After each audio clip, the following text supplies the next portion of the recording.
সীমান্তৰ বতৰৰ কথা ধৰিব নোৱাৰি। ফৰকাল বতৰ হঠাতেই বৰ্ষণমুখৰো হৈ পৰিল। ধৰালৈ নামি আহিল এজাক বৰষুণ। ঘন বৰষুণৰ টোপালকো নেওচি হস্তম হৈ ৰ'ল সীমান্ত সুৰক্ষা কৰ্মীৰ জোৱান। এয়া যেন তেওঁলোকৰ বাবে এক স্বাভাৱিক কথা।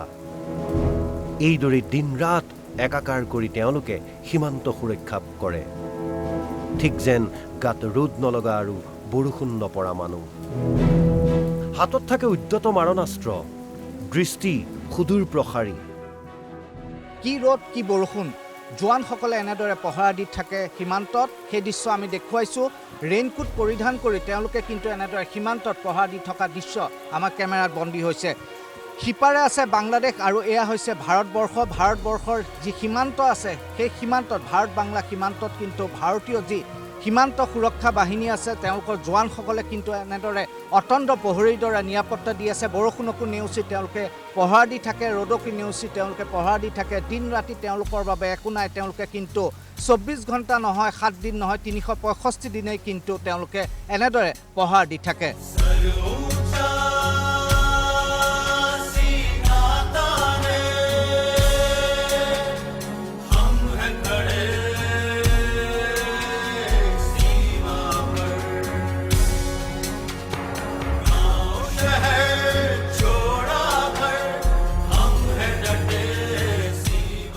সীমান্তৰ এই পাৰৰ পৰা সিপাৰলৈ থাকে চোকা দৃষ্টি।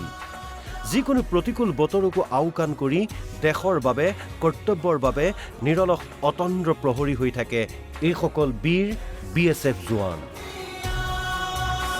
যুদ্ধৰ বাবে যিকোনো পৰিস্থিতিত তেওঁলোক সাজু থাকে। BSF যিসকল জোৱান আছে তেওঁলোকক সকলো পৰিস্থিতিত যুদ্ধৰ বাবে সাজু ৰখা হয়। মই তেওঁলোকৰ কিছু অনুশীলন দেখুৱাব বিচাৰিছোঁ। তেওঁলোক কেনেদৰে সাজু হয় যুদ্ধৰ বাবে বা যিকোনো পৰিস্থিতিত তেওঁলোকে কেনেদৰে মোকাবিলা কৰিব, সকলোখিনিৰ বাবে তেওঁলোকৰ প্ৰস্তুতি থাকে, তেওঁলোকৰ অনুশীলন থাকে। যদি জটিল মুহূৰ্তত চকুৰে নেদেখা হয় তেতিয়াও তেওঁলোকে কিন্তু যুদ্ধ কৰিব পৰাকৈ সক্ষম হৈ থাকে। তেওঁলোকে এখন হাতেৰে তেওঁলোকে গুলি সুমুৱাব পাৰে তেওঁলোকৰ মেগজিনত, তেওঁলোকে চকু বান্ধি পেলাই ফায়াৰিং কৰিব পাৰে। তেওঁলোকৰ সকলো ধৰণে তেওঁলোকক কিন্তু সাজু কৰি তোলা হয়।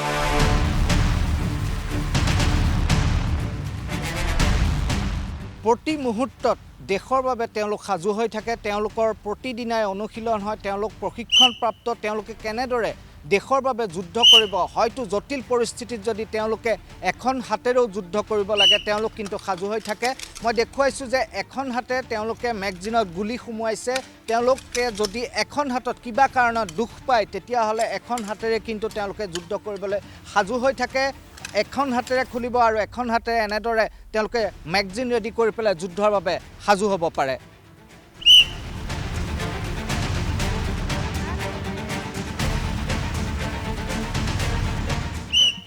সকলো কাম তেওঁলোকে 1 মিনিটৰ ভিতৰত সম্পূৰ্ণ কৰে।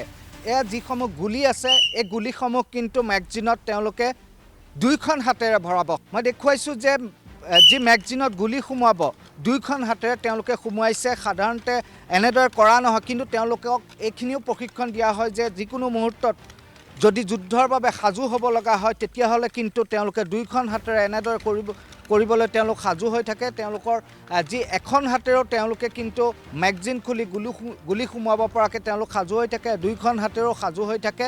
তেওঁলোকে কিন্তু যিকোনো পৰিস্থিতিত তেওঁলোকে যুদ্ধ কৰিবৰ বাবে সাজু হৈ থাকে। তেওঁলোকক এনেদৰে সাজু কৰি থোৱা হয়, যদি কিবা কাৰণত চকুৰে নেদেখা হয় তেতিয়াও কিন্তু তেওঁলোকে গুলীচালনা কৰিব পৰাকৈ সক্ষম হৈ থাকে। তেওঁলোকে চকুত কাপোৰ বান্ধি তেওঁলোকক প্ৰশিক্ষণ দিয়া হয়। তেওঁলোকে তেনেধৰণে প্ৰতিদিনাই অনুশীলন কৰে। মই দেখুৱাইছোঁ যে তেওঁলোকে চকুত কাপোৰ বান্ধিছে আৰু তেওঁলোকে চকুত কাপোৰ বান্ধি তেওঁলোকে মেগজিনত গুলি সুমুৱাইছে। তাৰ পাছত কিন্তু তেওঁলোকে ফায়াৰিং কৰিব পৰাকৈ সাজু হৈ থাকে। এই প্ৰশিক্ষণ তেওঁলোকক প্ৰথম পৰ্যায়ত দিয়া হয়। তাৰ পাছত কিন্তু প্ৰতিটো কেম্পতে তেওঁলোকক এনেকুৱা অনুশীলন কৰোৱা হয়, যিকোনো পৰিস্থিতিত দেশক সুৰক্ষা দিয়াৰ স্বাৰ্থত তেওঁলোকে যদি এনেদৰে সাজু হ'ব লগা হয়, চকুৰে কিবা কাৰণত নেদেখা হয় তেতিয়াও কিন্তু তেওঁলোকে যুদ্ধৰ বাবে সাজু হৈ থাকে। তেওঁলোকে গুলীচালনা কৰিবলৈ সক্ষম হয় আৰু যিকোনো পৰিস্থিতিত তেওঁলোকে দেশৰ সুৰক্ষাৰ বাবে সাজু হৈ থাকে।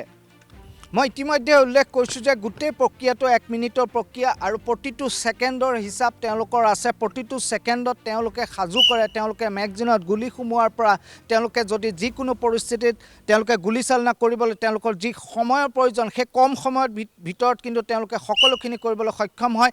1 মিনিট যি সময় আছিলে সেই 1 মিনিটৰ ভিতৰত কিন্তু তেওঁলোকে সম্পূৰ্ণ কৰিছে সকলোখিনি। মাত্ৰ কেই ছেকেণ্ডমান বাকী আছে আৰু সেই কেই ছেকেণ্ড যি বাকী আছে তেওঁলোকক সেই ছেকেণ্ড তেওঁলোকৰ যি সময় বা নিৰ্ধাৰণ কৰি দিয়া সেই সময়ৰ ভিতৰত কিন্তু তেওঁলোকে গুলীচালনা কৰিব পৰাকৈ সক্ষম হৈ থাকে।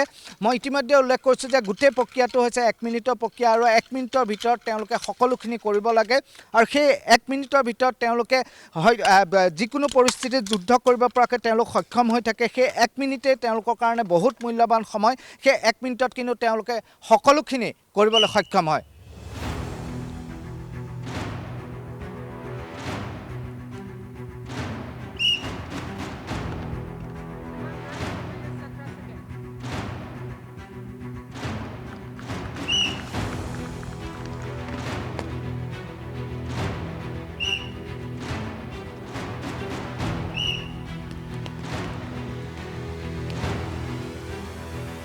কঠোৰ অনুশীলনৰ জৰিয়তে গঢ়ি তোলা হয় প্ৰতিগৰাকী বীৰ BSF সৈনিকক।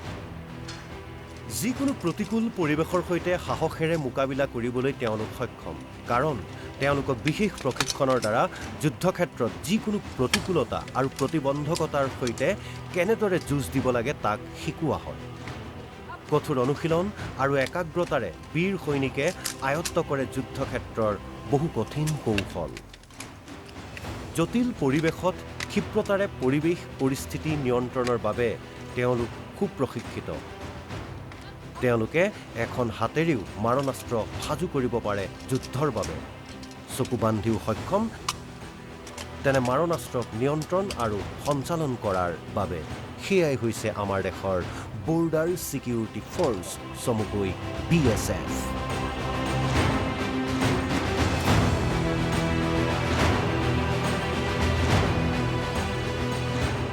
ভাৰত বাংলা সীমান্তত এখন গাঁও আছে, যিখন গাঁও ফেঞ্চিঙৰ সিপাৰে আছে, কিন্তু সেই গাঁওখন হৈছে ভাৰতীয়। সেই গাঁওখনলৈ যোৱাৰ এটা প্ৰক্ৰিয়া আছে, যি প্ৰক্ৰিয়া সীমান্ত সুৰক্ষা বাহিনীয়ে পাৰ কৰে। সেই প্ৰক্ৰিয়াৰ মাজেৰে সীমান্ত সুৰক্ষা বাহিনীয়ে সেই গাঁওবাসীক খেতি কৰিবলৈ দিয়ে, ঘৰলৈ যাবলৈ দিয়ে। এখন গেট আছে, আমি সেই গেটখন দেখুৱাম আৰু কেনেদৰে এই প্ৰক্ৰিয়া সেই বিষয়ে জানিম।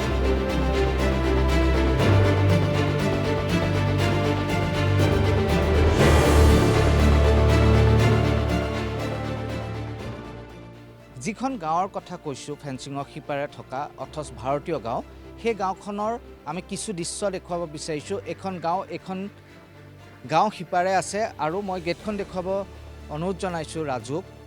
এইখনেই হৈছে সেইখন গেট, 28 নম্বৰ গেট। লাফাচেল গাঁও, সেই লাফাচেল গাঁৱলৈ যায় ভাৰতীয় লোক আৰু এই যিটো সীমান্ত ইয়াৰ পৰা কিছু দূৰৈত আছে কুচিয়াৰা নৈ সিপাৰে আছে বাংলাদেশ। মাত্ৰ কিছু মিটাৰৰ পাৰ্থক্য, সেই পাৰ্থক্যত আছে এই গাঁওখন। আৰু এই গাঁওখন যিদিনা এই গাঁওখন হৈছিলে বা যিদিনাৰ পৰা এই গাঁওখন আছিলে, সেই গাঁওখন ফেঞ্চিং দিয়াৰ পাছৰে পৰা সেই ঠাইত থাকি গ'ল আৰু এতিয়াও সীমান্ত সুৰক্ষা বাহিনীৰ অনুমতি সাপেক্ষে সেই গাঁৱলৈ যায়, তাত থাকে আৰু মানুহ এইফালে আহিব লগা হ'লে তেওঁলোক আহিব পাৰে। কেৱল মাত্ৰ সীমান্ত সুৰক্ষা বাহিনীৰ যি নিয়ম, সেই নিয়ম অনুসৰি তেওঁলোক আহিব লাগে।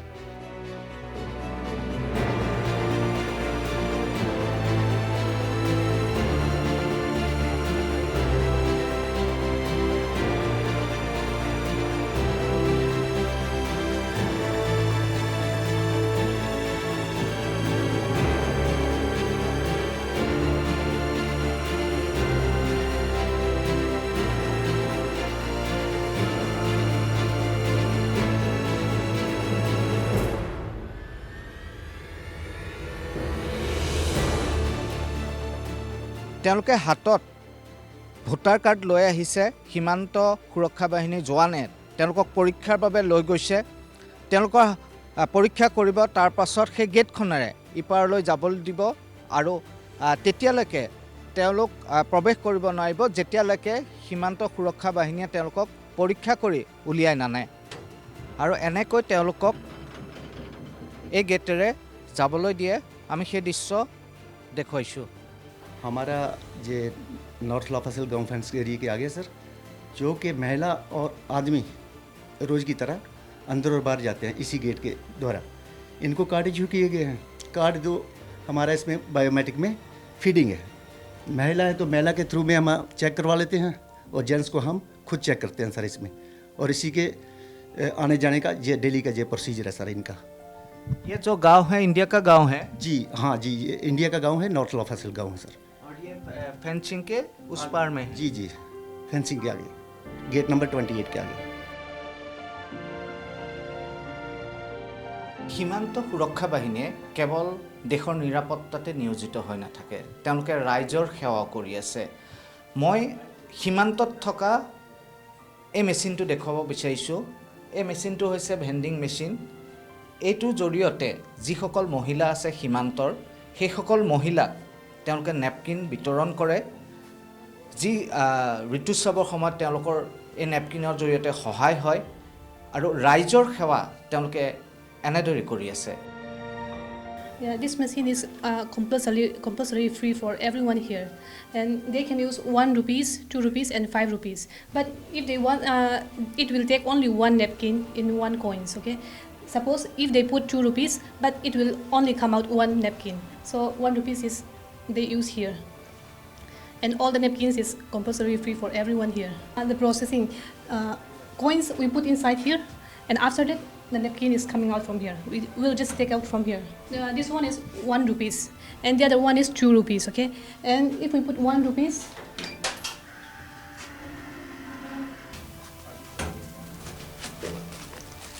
the other one is coming out now, and this one is 2 rupees, and the same things.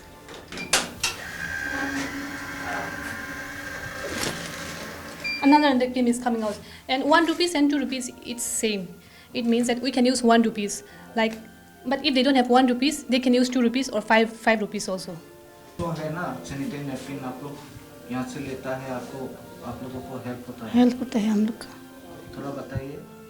हम लोग का लेडीज़ के लिए सुविधा होते हैं, अच्छा होते हैं इसीलिए। और ये जो बीएसएफ हेल्प कर रहा है, बीएसएफ ने हेल्प कर रहा है हम लोग का।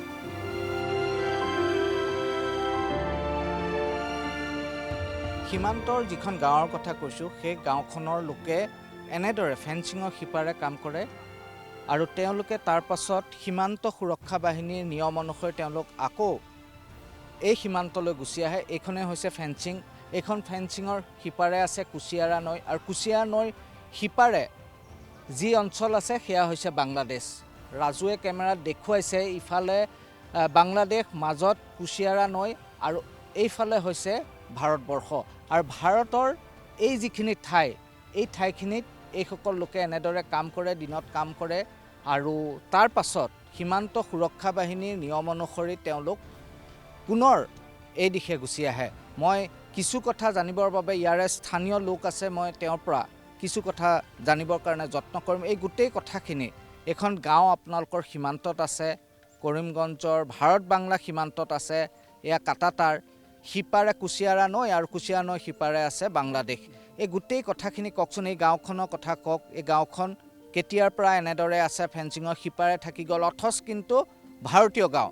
আৰু সীমান্ত সুৰক্ষা বাহিনীৰ যি নিয়ম আছে, সেই নিয়ম অনুসৰি কিন্তু তেওঁলোকে অহা যোৱা কৰিব পাৰে। এইপাৰে আহে, আপোনালোকে এইপাৰে থাকি সিপাৰে গৈ এই যি ধৰণে কাম কৰি আছে, সেই ধৰণে আপোনালোকে কাম কৰি পুনৰ এইফালে আহিব পাৰে। এই গোটেই কথাখিনি কওকচোন, সীমান্ত সুৰক্ষা বাহিনী কেনেদৰে তেওঁলোকৰ প্ৰক্ৰিয়াৰ মাজেৰে যাব লাগে, বা এই যিখন গাঁও কিমান দিনৰ পৰা এনেদৰে আছে।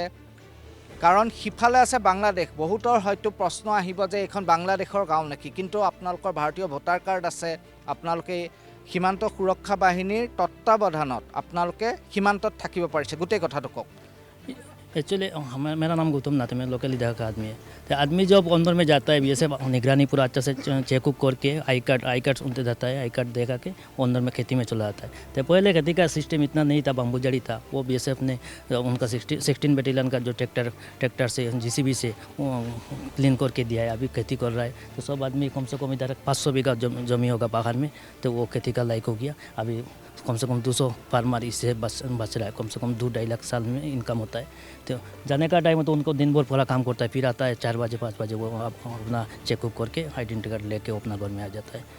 बाकी 16 बटालियन ने हमारा जो पानी का बंदोबस्त कम था वो सिंटेक्स लकड़ा बोकड़ा दिया है, और हर जगह पे क्लब में NGO में सिंटेक्स दिया है, स्कूल में डेस्क दिया है, आपका कंप्यूटर दिया है, सब कुछ दिया है। खेती के बारे में बहुत किया है। पहले इतना ये नहीं था, इतना बीघा नहीं था, 100 बीघा खाली था, बाकी जंगल झाड़ी था। क्लीन करने के बाद अभी 400-500 बीघा हो गया जमीन। तो वो 500 बीघा हमारा लोकल का फ़ायदा हुआ, कम से कम फार्मर भी ज़्यादा हो गया अभी। और पिछले साल टमाटो, लौकी, आपका कुमोर, पत्ता गोभी, मूली, डाटा, दुनिया भर खेती हुआ। पूरा करीमगंज का जो सब्जी मंडी इधर से समझ जाता है। बैगन बहुत कमाई हो रहा है अभी, हमारा फ़ायदा हुआ, लोकल सिविल का बहुत फ़ायदा हो रहा है। সীমান্ত সুৰক্ষা বাহিনীয়ে আপোনালোকক যথেষ্ট সহায় কৰে, কেনেদৰে তেওঁলোকে আপোনালোকক সহায় কৰি আছে? हमारे इतना सपोर्ट किया है, कोई भी ज़रूरत होगा, कुछ भी गेट खुलने के लिए पूरा दिन भर ही है, कभी हमारा कोई इतना ज़रूरत होगा तो भी हेल्प करता है हमेशा। कोई आदमी कोई बीमारी बन गया, हॉस्पिटल जाना है, कोई गाड़ी नहीं मिल रहा, 108 का भी आने वाला टाइम नहीं है रात में, वो अपना कुछ जिप्सी लेके मतलब बीमारी को हॉस्पिटल तक पहुँच जाता है। बाकी जो दुनिया में सब कुछ महसूस करता है। जो हम लोग का SSC में वो BSF में ट्रेनिंग होता है, कम से कम 50 लड़का भी इधर से सिलेक्ट हुआ।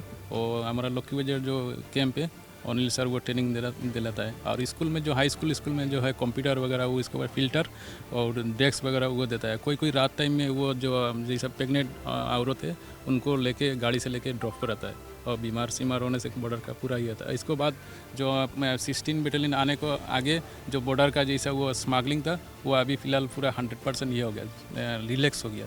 जैसा और भी दूसरा हम लोग हेल्प मिलता है, जैसा कोई रात में कोई उधर से कोई स्मगलिंग वगैरह कोई बांग्लादेश का होने से हम लोग को बहुत हेल्प ये करता है। গুৰুত্বপূৰ্ণ কথা যে তেওঁলোকে কিন্তু সহায় কৰি আহিছে, সীমান্ত সুৰক্ষা বাহিনীয়ে গাঁওবাসীক সহায় কৰি আহিছে। বিপদৰ সময়ত তেওঁলোকে এম্বুলেন্স সেৱা আগবঢ়াইছে, তেওঁলোকে স্কুলত কম্পিউটাৰ দিছে, ফিল্টাৰ দিছে, বিভিন্ন ধৰণে তেওঁলোকে কিন্তু সহায় কৰি আহিছে। আৰু স্থানীয় লোকে যি জনাইছে আমাক, তেওঁলোকে অত্যন্ত সুখী সীমান্ত সুৰক্ষা বাহিনীয়ে যি সহায় আগবঢ়াইছে, সেই সহায়ত তেওঁলোকে যথেষ্ট সুখ প্ৰকাশ কৰিছে।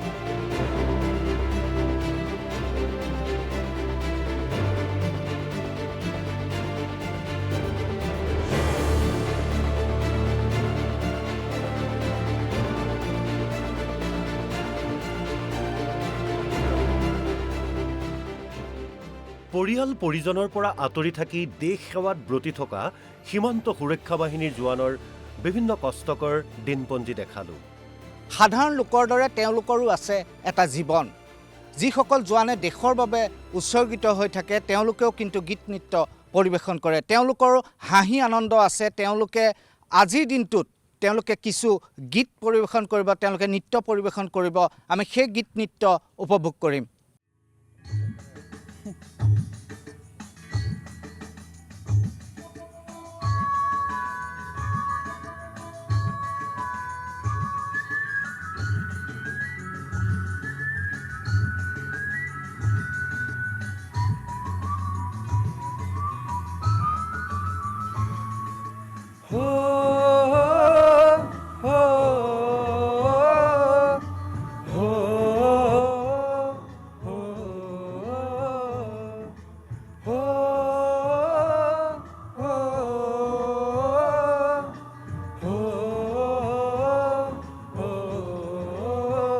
संदेशे आते हैं, हमें तड़पाते हैं, जो चिट्ठी आती है वो पूछे जाती है कि घर कब आओगे, कि घर कब आओगे, लिखो कब आओगे, कि तुम बिन ये घर सूना सूना है।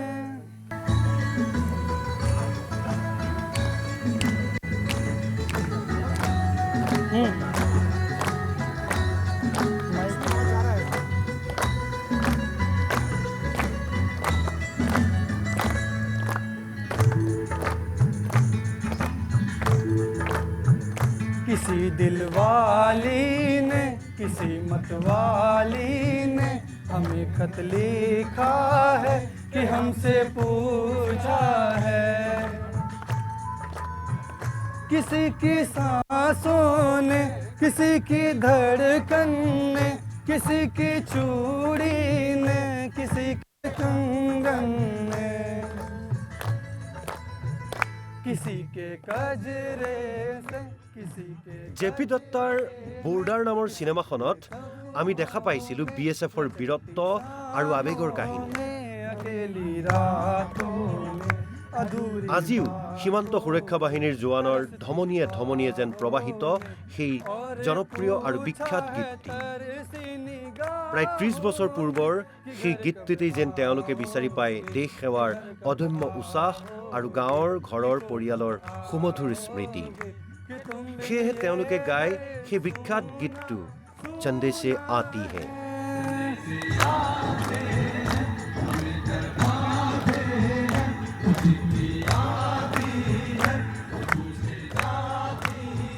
कि घर कब आओगे कि घर कब आओगे लिखो कब आओगे कि तुमने ये घर सुना सुना है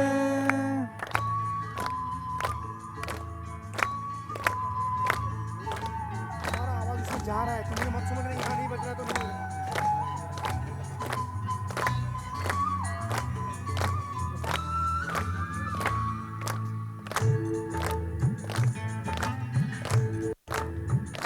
मोहब्बत वालों ने हमारे यारों ने हमें खत लिखा है कि हमसे पूछा है हमारे गाँव में आम की छाँव में पुराने पीपल ने बरसते बादल ने खेत खलियानों ने हरे मैदानों ने झूमती बेलों ने झूमती बेलों ने तलकती फूलों ने बरसती फूलों ने चटकती कलियों ने और पूछा है गाँव की गलियों ने कि घर कब आओगे कि घर कब आओगे लिखो कब आओगे कि तुमने ये घर सुना सुना है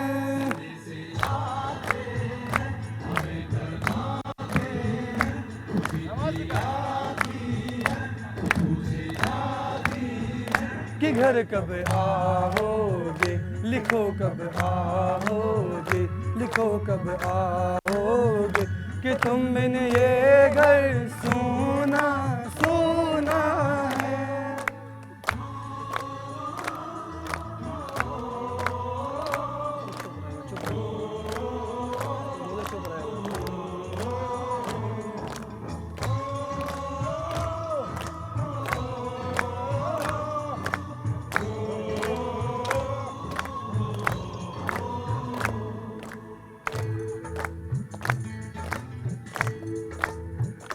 कभी एक ममता की प्यार की गंगा की जो चिट्ठी आती है साथ वो लाती है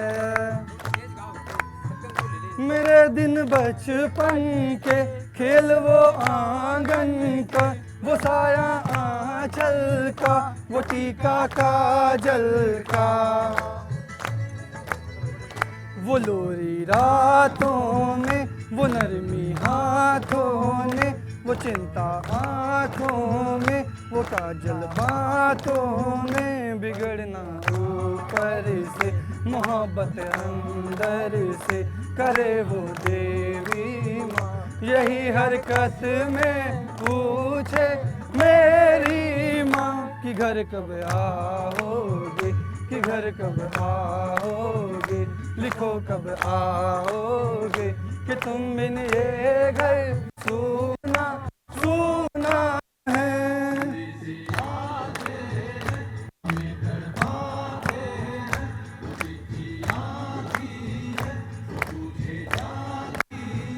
कि घर कब आओगे कि घर कब आओगे लिखो कब आओगे কিন্তু তেওঁলোকেও এনেদৰেই গীত নৃত্যৰ মাজেৰে নিজৰ অৱসাদ দূৰ কৰে।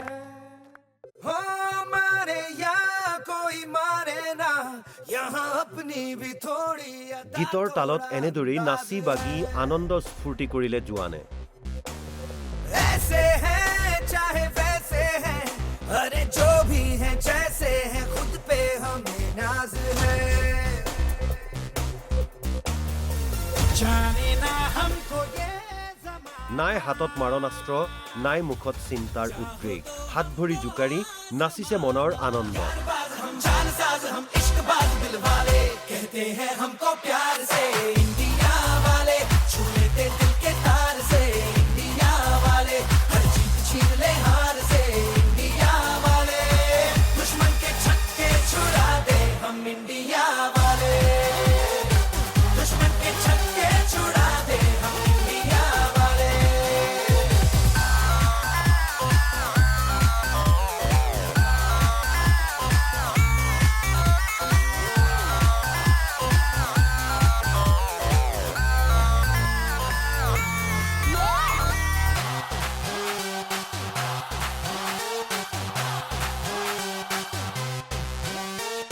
यूं तो सीधे बड़े कभी चाहे तो हाथों से लेते लकीरें चुरा ओ हमको परवाह नहीं जो भी कहता है कहने दे जग ये भला या बुरा जैसी भी मर्जी हो हमारी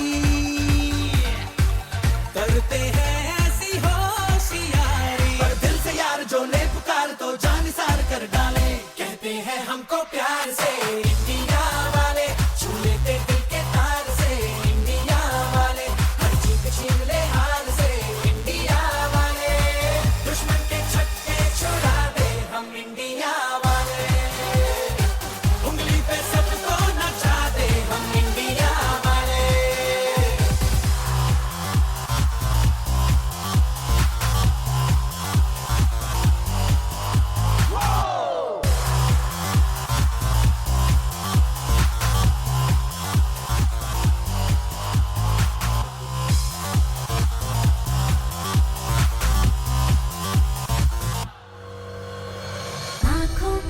आँखों की चाबी से थोड़ा बेताबी से चुपके से खोले दिलों के ताले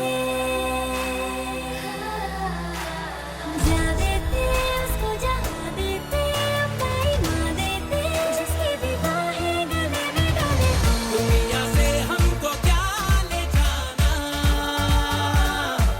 यारों के दिल में हो ठिकाना एक बार होता है प्यार ये लाख बार कहला ले कहते हैं हमको प्यार से इंडिया वाले छू लेते दिल के तार से इंडिया वाले हर जीत छीन ले हार से इंडिया वाले दुश्मन के छक्के छुड़ा दे हम इंडिया वाले दुश्मन के छक्के छुड़ा दे उंगली पे सबको नचा दे दुश्मन के छक्के छुड़ा दे हम इंडिया वाले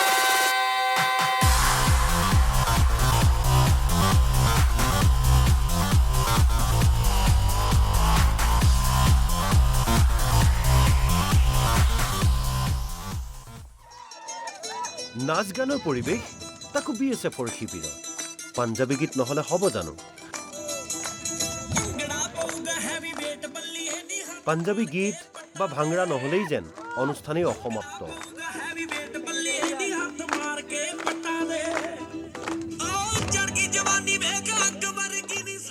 এইবাৰ পাঞ্জাবী গীতৰ তালে তালে জোৱানসকলে ভাঙিলে কঁকাল।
কেৱল পুৰুষ জোৱানেই নৃত্য কৰিব পাৰে নেকি ৰৈ নাথাকিল মহিলা জোৱানো সকলোৱে মিলি নাচি নাচি পৰিৱেশ কৰিলে মুখৰিত আঁতৰালে মনৰ অৱসাদ দেহৰ ভাগৰ